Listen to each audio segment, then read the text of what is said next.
who are trained to deal with this kind of matters and who are housed at the internal affairs internal affairs unit of the National Police Service were systematically transferred out of station. The unit was starved of funds, and it's a pale shadow of what it was when it was set up, with the intention that should any security forces step out of the...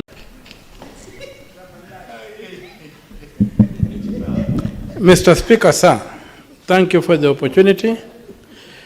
The question of abductions is a very serious question. Kenya is a republic, a government of law, and you have got institutions that have been mandated to take care of the security of the citizen. And these institutions are basically, in terms of civilian order, the police.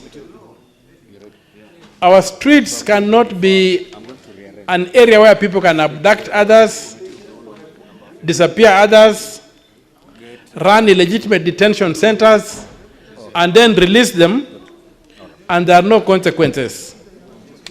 When these people are released, Mr. Speaker, sir, I have not heard of any incident whereby the abductees have been guaranteed security and the government security apparatus summoned them to a debriefing to try and identify where they were being held and why they were being held.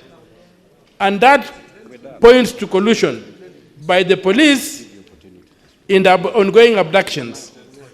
To make matters worse, Mr. Speaker, sir, it's a matter of fact that the capacity of the police to investigate this kind of activities, if at all they involve the police forces, has greatly been eroded. And this was done deliberately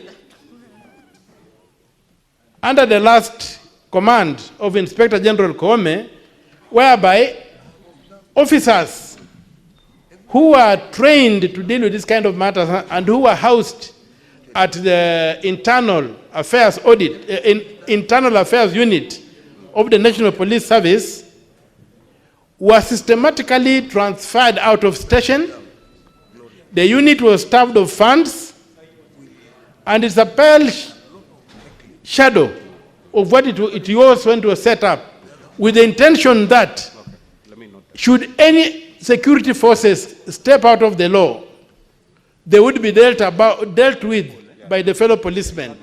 So, Mr. Speaker, sir, whereby when you don't get the government taking action to debrief those who have been abducted and released, to establish where exactly they were being held, to try and determine who are holding them, then the only conclusion you can draw is that the security forces have failed in their mandate, and for lack of a better word, are complicit in the abductions.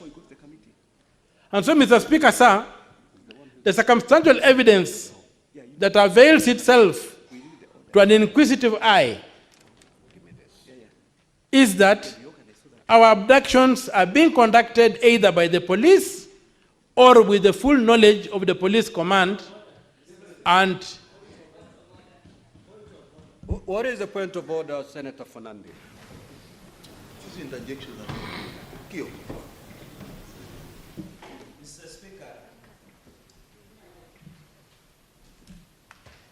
Mr. Speaker, I raise understanding order 105.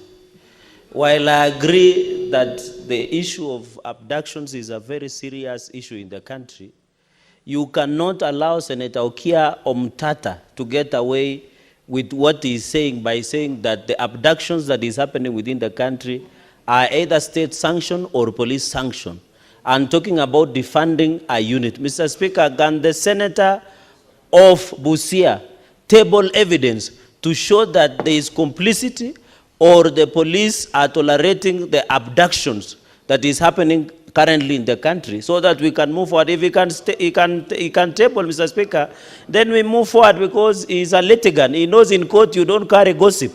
before a court of law, Mr. Speaker. He must substantiate. This is not a market, Mr. Speaker. This is not a market. This is not a marketplace, Mr. Speaker, where you bring the gossip, Mr. Speaker. Mr. Speaker, can you protect me? Mr. Speaker, can you protect me, Mr. Speaker? No, can you Honorable protect me? Senator Fernandi. This is not heckling Senator arena. Fernandi, you've made your case. Take a seat. Now, Senator Omatah, proceed to substantiate your allegations.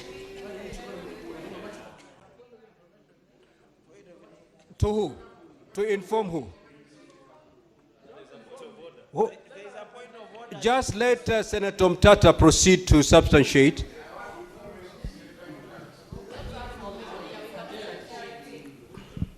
You want to inform me? Yes, the issue is the word substantiate. It seems to be an exciting word to some people in this house. When I submitted, I said circumstantial evidence, and I pointed to the circumstantial evidence that I was saying should not be ignored. The circumstantial evidence that none of the people who have been abducted and released has been called to the police for debriefing to establish what has happened. Number two is a statement of fact, and there have even been complaints about the funding of the internal affairs unit of the police. Which evidence? Point number 3, the internal affairs unit has had its officers transferred, and this happened under Inspector General Kome. So, as far as I'm concerned, you don't substantiate the obvious. You cannot table evidence that something did not happen. You cannot. Yes. You're not going to exchange with the Senator. I'm not exchanging, I'm talking to the chair. I'm choosing not to listen to a heckler. I'm in charge of this house, and if you need protection, I'll give it to you. Just proceed. Mr. Speaker, sir, thank you very much. The issue is, I cannot substantiate what did not happen. I said the police have never called any of the people who are abducted and released to a debriefing for them to tell them where have these people been. The only thing that can happen is for Senator Cherargei to come up with evidence that the police have done that.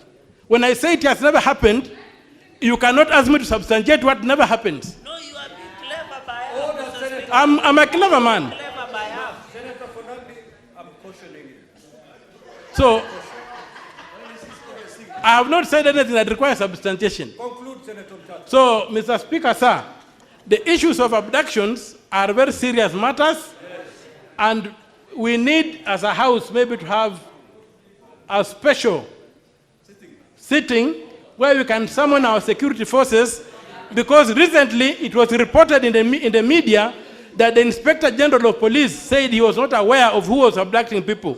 Yes. So we need them to be summoned to this house to come and tell us why the police has lost control of the security of this country. Your 3 minutes time is up. Thank you, Mr. Speaker, sir. I have nothing else to submit. I'm happy to see the majority leader very calm. Now, Honorable